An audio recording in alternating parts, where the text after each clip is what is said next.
10th class Hindi medium student. आप सब कैसे हैं बेटा? सभी स्वस्थ होंगे और मैं ईश्वर से कामना करता हूं कि आप सभी स्वस्थ रहकर अपने घर पे रहकर तरीके से पढ़ाई करें ताकि इस कोरोना महामारी का हमारे जीवन पर कोई प्रभाव इतना ना पड़े। ठीक है बेटा, अब हम बात करते हैं पढ़ाई की। कल वीडियो के अंदर हम बात कर रहे थे बेटा पाचन तंत्र के विभिन्न भाग या आहार नाल के विभिन्न भाग। तो कल हमने पढ़े दांतों के प्रकार, ग्रसनी एवं ग्रसिका। आज मैं आपको उसी टॉपिक को आगे बढ़ाना चाह रहा हूँ। बेटा यहाँ तक आप समझ गए होंगे। मैंने आपको इसकी रूपरेखा वैसे पूरी बता दी है, लेकिन लिखना बाकी है और लिखोगे आप तरीके से। मैं डालने को तो आपको मैं लिखा हुआ डाल दूँ, लेकिन आपको वो मज़ा नहीं आएगा जो आप खुद लिखोगे। ठीक है बेटा, यहाँ मैं आज अगला टॉपिक आपको दे रहा हूँ। उसी जगह से आप खोल लें। आपने टॉपिक मुख एवं मुखगुहा पढ़ लिया, पहला पार्ट। मुखगुहा के अंदर आपने दांत पढ़ लिए, आपने ग्रसनी ग्रसिका पढ़ लिया। अगला पॉइंट आप चले आमाशय। तीसरा पॉइंट हम चलेंगे, हम पढ़ रहे थे आहार नाल के भाग।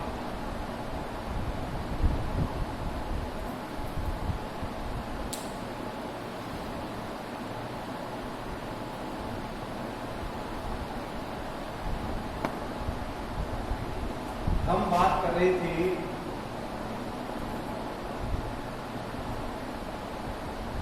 आहार नाल के प्रमुख भाग।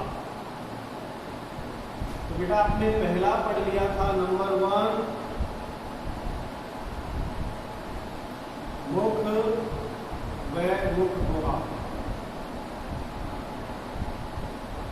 दूसरा आपने पढ़ा ग्रसनी में ग्रसिका, और ग्रसिका को ही कहते हैं ग्रास नली। तीसरा पढ़ोगे बेटा आज आमाशय। तो आमाशय में से अपना पॉइंट आप चालू करें। आमाशय या स्टोमक, मैंने इसको पूरा डिटेल में समझा दिया, लिखाना बाकी है तो आप लिखें। इसमें लिखना आप आमाशय में, यह आहार नली का सबसे बड़ा भाग होता है। यह आहार नली का सबसे बड़ा भाग होता है। इसकी मांसपेशियां लचीली होती है। इसकी मांसपेशियां लचीली होती है।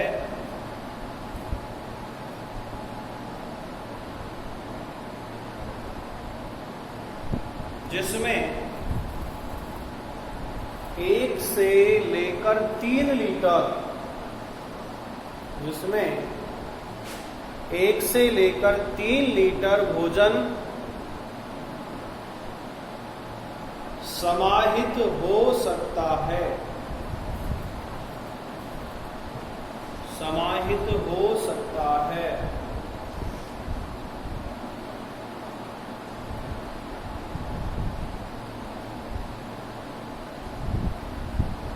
आमाशय के 3 प्रमुख भाग होते हैं।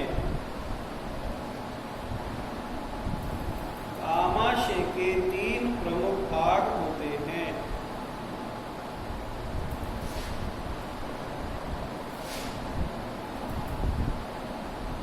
नंबर 1 जठरागम, इसे कहते हैं कार्डियम।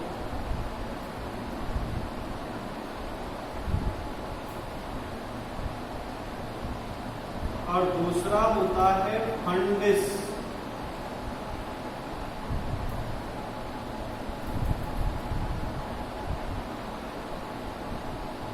और तीसरा होता है जठर निर्गम। इसे कहते हैं पाइलोरेट। देखिए बेटा, अब डायग्राम में जाओ आप, जैसे मैं बोल रहा हूं इसे मिलाना। जहां पर ग्रसिका आती है, ये ग्रसिका नली आ रही है और ये आमाशय है, ठीक है। ऐसे जे आकार की संरचना है जिसको आमाशय कहते हैं, जे शेप स्ट्रक्चर। ग्रसिका जिस भाग पर आकर ये यहां खुलेगी, ये तो ये भाग कहलाता है क्या? जठराग्रम, यानी कार्डियक। ये भाग हृदय के पास स्थित है, इससे हृदय की ज्यादा दूरी नहीं है, इंग्लिश में कहते हैं इसको कार्डियक। तो ये है जठरागम, जहां पर ग्रसिका आके आमाशय में खुलती है, उस भाग को कहेंगे जठरागम। और ये जो बीच का पार्ट है पूरा, ये कहलाता है क्या? फंडिस। क्या कहलाएगा? फंडिस, मध्य का क्षेत्र। और ये जो पार्ट है जहां से आंत का प्रारंभ होगा, ये कहलाएगा जठर निर्गम। इन कार्डियक, फंडिस एंड पाइलोरेट। तो हम ये कहेंगे, आप लिखना चाहें तो एक लाइन लिख दो जठरागम में, यह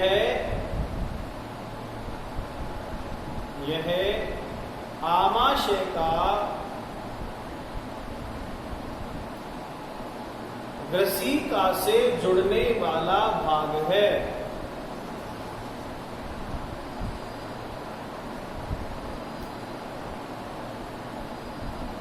यह आमाशय का ग्रसिका से जुड़ने वाला भाग है। दूसरा लिखो फंडिस।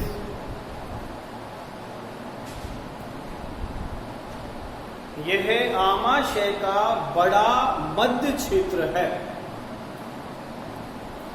यह आमाशय का बड़ा मध्य क्षेत्र है।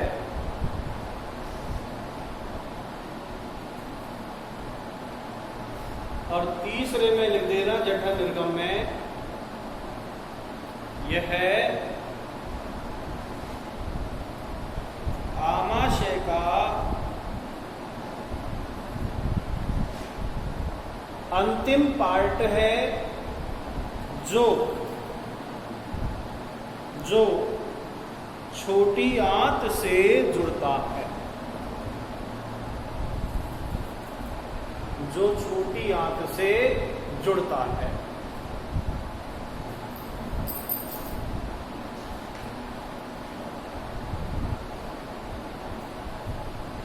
ठीक है बेटा।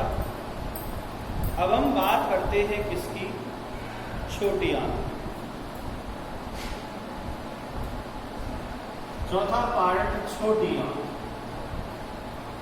Small intestine. अभी मैं बेटा संरचना पढ़ा रहा हूं, इसकी पाचन क्रिया नहीं बताई है, संरचना पढ़ा रहा हूं। छोटी आंत, छोटी आंत में लिखिए 2 लाइन। यह आहार नाल, यह आहार नाल का सबसे लंबा भाग है, सबसे लंबा भाग है। यह उदर गुहा में, यह उदर गुहा में कुंडलित नलिका के रूप में, कुंडलित नलिका के रूप में व्यवस्थित होती है। यानी 6-7 मीटर लंबी नलिका है। आप चित्र में देखो, आमाशय के नीचे जो युवाकार की बड़ी आंत है उसके अंदर पूरी कुंडलित हो रही है। आप यदि बुक के अंदर चित्र में देखोगे तो पता ही लग पाओगे कहां से किधर से नली गुजर रही है। लेकिन मैंने जो डायग्राम बनाया उसमें आप बारीकी से देखोगे बेटा, तो आप ये उसमें पता लगा पाओगे कि नली आमाशय से निकलने के बाद बड़ी आंत तक जुड़ने के लिए किस प्रकार कुंडलित होती है, वो आप इसमें देख पाओगे। तो बेटा इसमें आगे चलेगा, आगे लिखिएगा। छोटी आंत, छोटी आंत की औसत लंबाई औसत लंबाई लगभग 6 से 7 मीटर होती है। 6 से 7 मीटर होती है।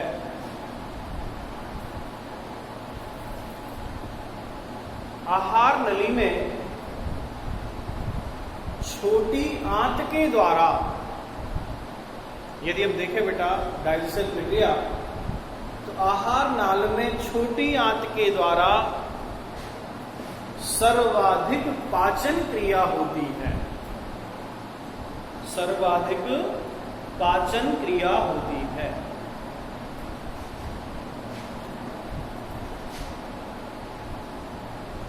छोटी आंत को 3 भागों में बांटा गया है।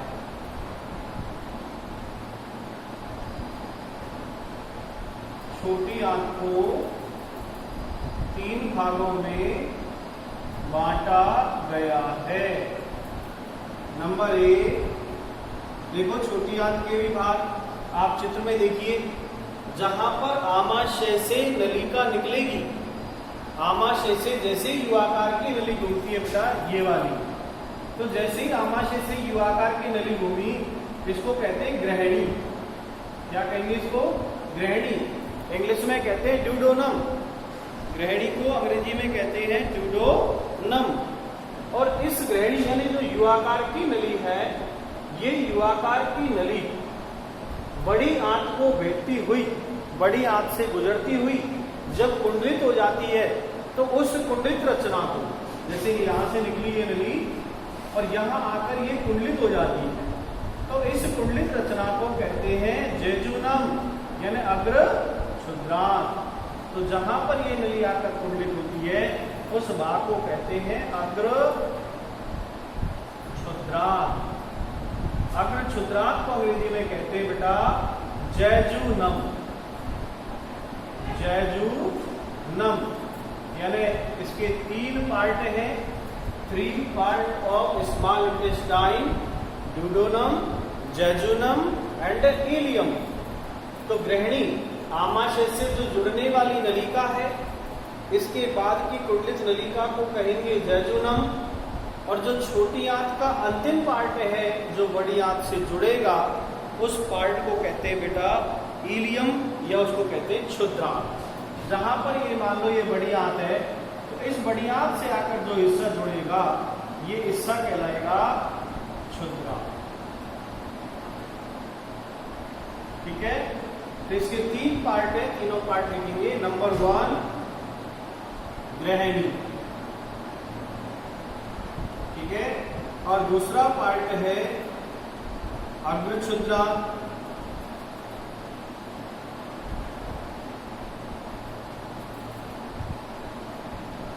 और इसका तीसरा पार्ट है क्षुद्रांत। ग्रहणी को इंग्लिश में कहते हैं ड्यूडोनम, अग्र क्षुद्रांत को कहते हैं जेजुनम,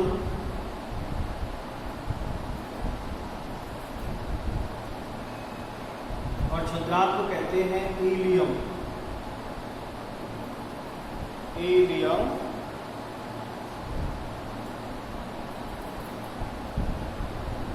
ठीक है? अब इन तीनों पार्टों में आप थोड़ा थोड़ा फटाफट लिख दीजिएगा। पहला टॉपिक डाल दीजिएगा ग्रहणी या ड्यूडोनम, और इसमें लिख दीजिए बेटा फटाफट, यह छोटी आंत का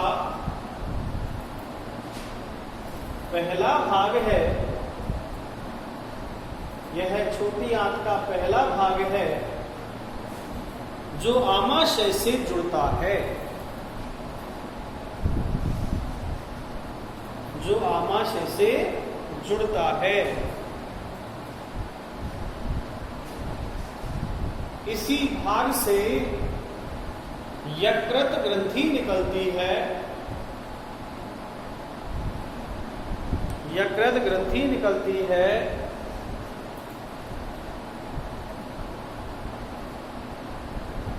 यह आमाशय से निकलने के बाद आमाशय से निकलने के बाद यू आकार की नली में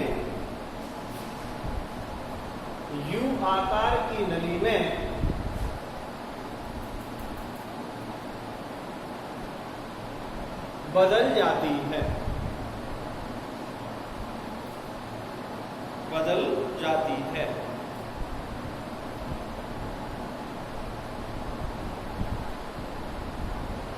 भोजन के रासायनिक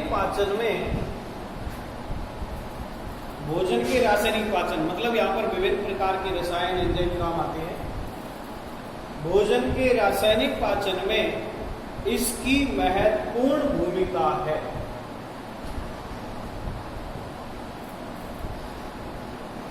दूसरा डाल दो बेटा जैजुनम, अग्रछुद्रा।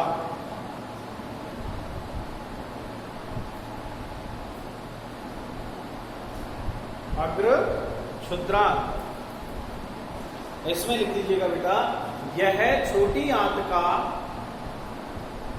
मध्य भाग है।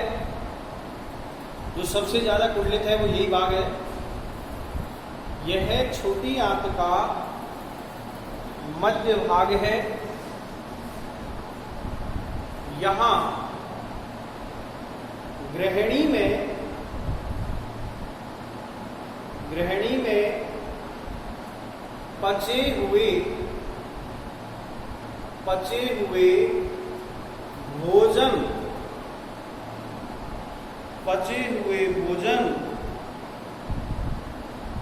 का अवशोषण किया जाता है।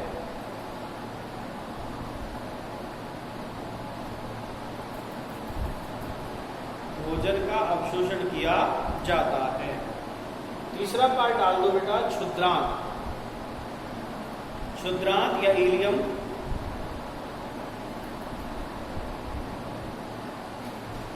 इसमें लिख देना बेटा, यह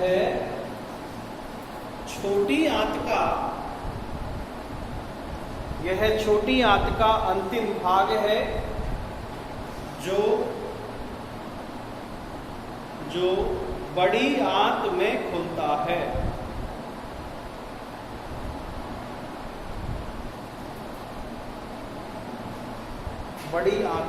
खुलता है। यहां उन पोषक तत्वों का अवशोषण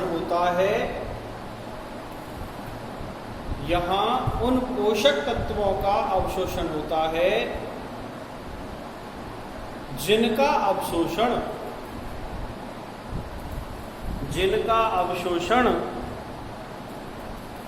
बड़ी आंत अग्रछुद्रांत में नहीं हुआ हो।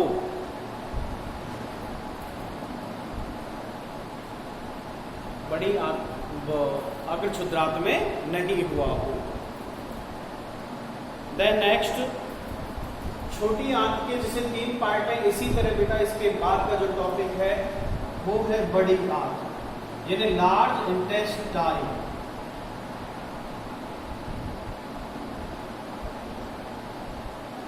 बड़ी आंत इसे कहते हैं लार्ज इंटेस्टाइन। तो देखिए बेटा, जहां पर क्षुद्रांत भाग पूरा होता है वहीं से आहार नली का व्यास बढ़ जाता है, इसकी चौड़ाई बढ़ जाती है। और जहां से व्यास इसका बढ़ा, जहां पर क्षुद्रांत और बड़ी आंत का प्रारंभिक भाग जुड़ता है, वहां पर पाई जाती है परिशेषिका या अपेंडिस, जो आहार नाल का हमारे शरीर का अवशेषी अंग है, अपेंडिस या परिशेषिका। तो बेटा इस बड़ी आंत के अंदर जहां से छोटी आंत का अंतिम भाग जुड़ा क्षुद्रांत का, वहां से ये उल्टे आकार की नली में घूमता है। यह नलिका उल्टे आकार के यू नली का आकार घूमती है। और बड़ी आंत की भी 3 पार्ट हो जाती है, कॉलन, सीकम एंड रेक्टम, यानी अंधनाल, वहदांत्र और मलाशय। तो ये यू आकार की नली में घूमती है और ये छोटी आंत को चारों ओर से घेर लेती है। इसकी लंबाई छोटी आंत से कम है लेकिन व्यास अधिक है। तो इसमें भी 2 लाइन लिख लेना बेटा। लिखिए इसमें, क्षुद्रांत बड़ी आंत में खुलती है।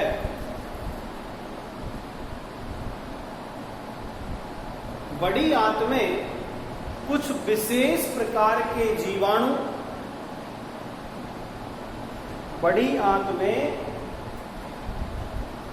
कुछ विशेष प्रकार के जीवाणु पाए जाते हैं,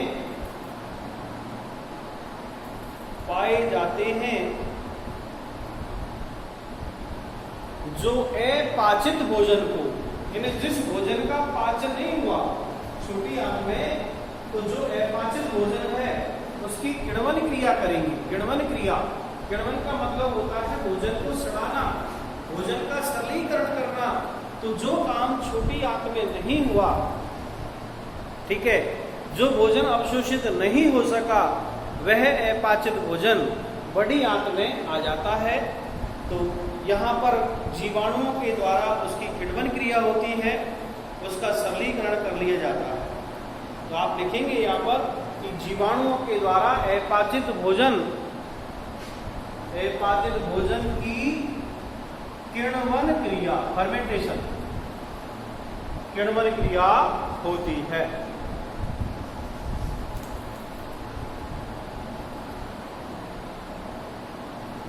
बड़ी आंत का मुख्य कार्य, मैं कार्य वैसे आगे पढ़ाऊंगा, पर बेटा एक लाइन लिख लीजिएगा। बड़ी आंत का मुख्य कार्य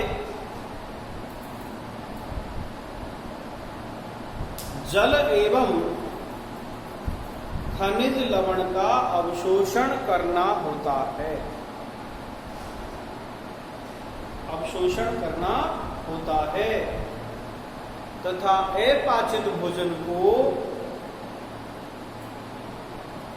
मल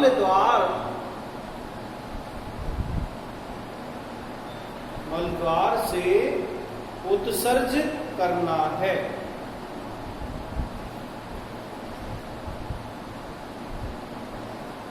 मनुष्य की बड़ी आंत के 3 प्रमुख भाग होते हैं। अब देखो, आमाशय के आपने 3 भाग पढ़े, छोटी आंत के भी 3 भाग पढ़े, बड़ी आंत के भी कितने भाग हैं? 3 भाग। अब 3 भाग को अंग्रेजी में कहते हैं कॉलन, सीकम एंड रेक्टम, और हिंदी में कहते हैं, देखिए बेटा, नंबर 1 हिंदी में आप कहोगे पहले पार्ट को अंधनाल। अंधनाल यानी अंध का मतलब यहाँ पर अंधकार है, नाल का मतलब नलिका, ऐसा नलिका क्षेत्र जहां पर अपाचित जो भोजन है वो पड़ा रहता है, कोई काम का नहीं है।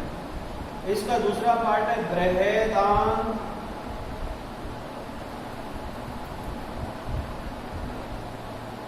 और तीसरा पार्ट है मलाशय। अंग्रेजी में कहते हैं इसको कॉलन, सीकम एंड रेक्टम।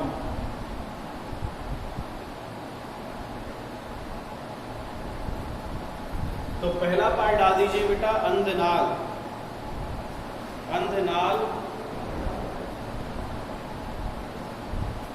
अंधनाल को कहते हैं सीकम।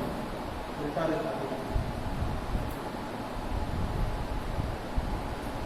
सीकम। बृहदान को कहते हैं कॉलन। तो अंधनाल में लिखिए बेटा,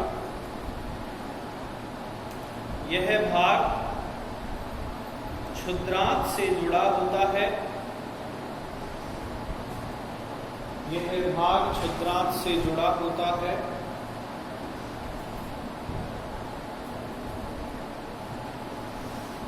क्षुद्रांत से आने वाले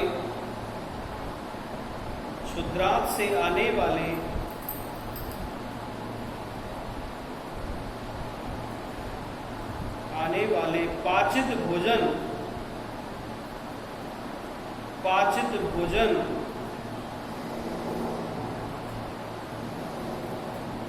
के रस का अवशोषण होता है, अवशोषण होता है। शेष भाग को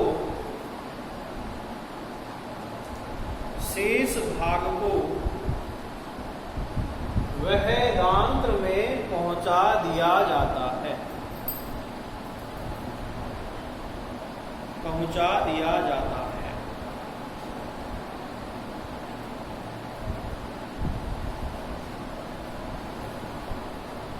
अंध नाल के प्रथम भाग से, अंध नाल के प्रथम भाग से 4-5 इंच लंबा, 4 से 5 इंच, 4-5 इंच लंबा नली के आकार का, नली के आकार का एक अंग निकला रहता है। नली के आकार का एक अंग निकला रहता है जिसे क्रमी रूपी परिशेषिका, जिसे क्रमी रूपी परिशेषिका ऐसे कहते हैं। वर्मीफॉर्म एपेंडिस, क्रमी रूपी परिशेषिका या वर्मीफॉर्म एपेंडिस कहा जाता है। दूसरा पार्ट लिखिए बेटा, बहदांत या कॉलन, बहदांत या कॉलन, COLON। इसमें लिख दीजिए बेटा फटाफट 2 लाइन। यह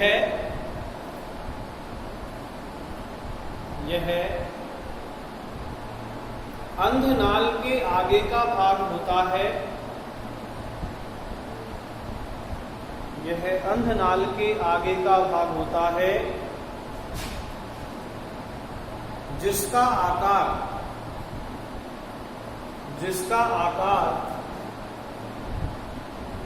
उल्टा U, जिसका आकार उल्टा U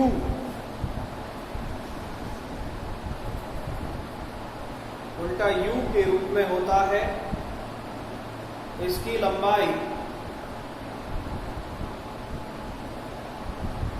लंबाई लगभग 1.3 मीटर होती है।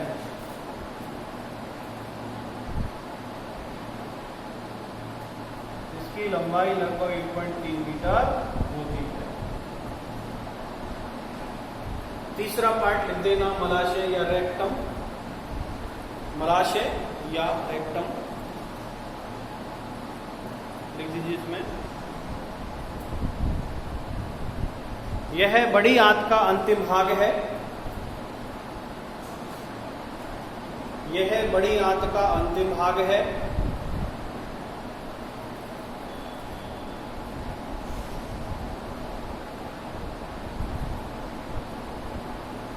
इसमें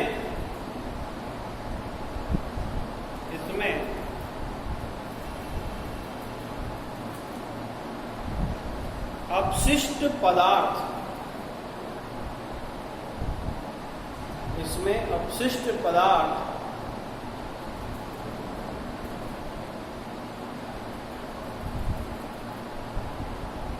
संग्रहित होता है,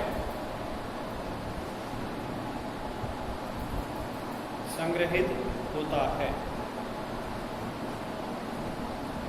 मलाशय के अंतिम भाग पर, इसी में लिख लो, अलग से पॉइंट क्या डालो। मलाशय के अंतिम भाग पर गुदाद्वार होता है, जिसमें गुदा अवरोधनी पेशी, गुदा अवरोधनी पेशियां या संवरणी पेशियां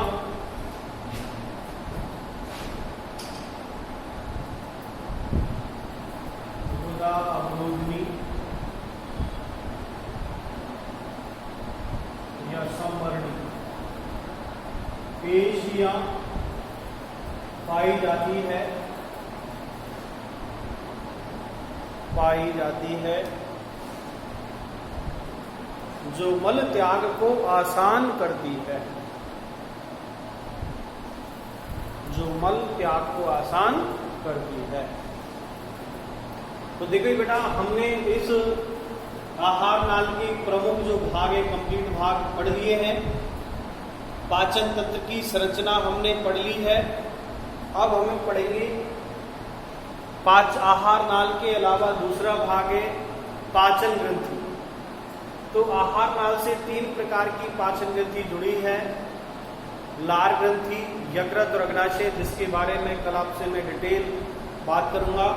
इसके अलावा अभी पाचन क्रिया आपकी बाकी है और पाचन तंत्र में कौन कौन से अंगों से कौन कौन से एंजाइम निकलते हैं वो भी टॉपिक अभी बाकी है। पाचन तंत्र एक बड़ा टॉपिक है, तो बेटा हम इसको इसी तरह कंटिन्यू जारी रख रहे हैं। यहाँ पर मैंने आहार के संपूर्ण भाग पढ़ा दिए, कंप्लीट चित्र हो गया, दांतों के प्रकार हो गए। तो यहाँ तक बेटा मैं कंप्लीट करवा चुका हूँ और आप इसी तरह कंप्लीट धीरे धीरे करते रहें, टॉपिक को समझते रहें। जो समझ में नहीं आए वो मेरे से पूछ लें, लेकिन बेटा आपकी पढ़ाई जारी रखें, क्योंकि जो नहीं पढ़ रहा होगा वो अपना नुकसान खुद कर रहा है। ठीक है, इसमें कोई दौराय नहीं है। ठीक है बेटा, तो आज की वीडियो में इतना ही। बाकी नेक्स्ट वीडियो लेकर कल आपके सामने फिर उपस्थित होऊंगा। आज के लिए इतना ही। Thank you very much. Good afternoon.